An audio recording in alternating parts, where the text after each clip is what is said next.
যখন প্রথম আকাশের কাছে পৌঁছে যায় এমনি কান্না শুনি কেউ যেন কোরআন শরীফের কি আয়াত আমার কানে শোনায় দেয়।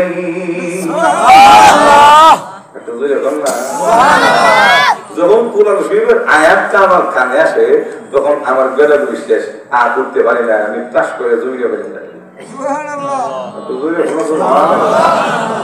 আয়াতটা কিটা বলবো বলেন না, ومن يشاقق الرسول من بعد ما تبين له الهدى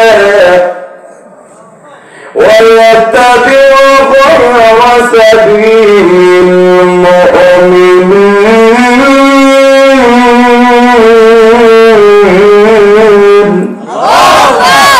نوله ما تولى نصليه جهنم وساءت مصيرا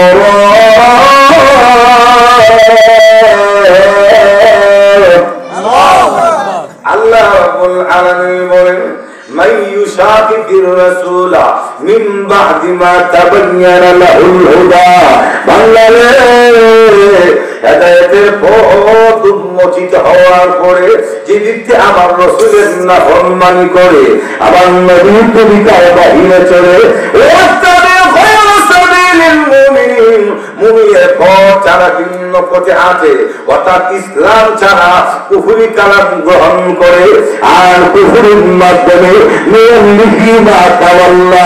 সে যেই পথে চলতে চায় আমি আল্লাহ সেই পথে চালাই, অর্থাৎ ইসলাম ছাড়া কুফরির মাধ্যমে যদি সে আগুনে হাঁটতে চাই আমি আল্লাহ আগুনে হাঁটায়, আকাশে যদি উঠতে চায় আমি আল্লাহ আকাশে ওড়ায়, নদী যদি পাড়ি দিতে চায় আমি আল্লাহ নদী পার দেওয়ায়, কিন্তু কি জানলা সফলতার বান্দা নুসলিহি জাহান্নামা।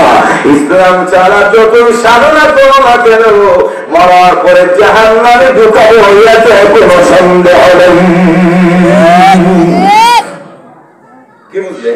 শুধু কেরামতি দেখাই কামের মনে বলা যাবে না, জান্নাতে যেতে পারবে না, যদি কেরামতি অলৌকিক ক্ষমতা দেখাইলে উলি মনে করে সে উলি মনে করতে। কিন্তু আমরা দেশে তো কিছু মানুষের ব্যাগ বেকল দেখুন তোর নামাজ নাই বুঝা নাই ইসলাম নাই জোটে বোর্ডে লেনটা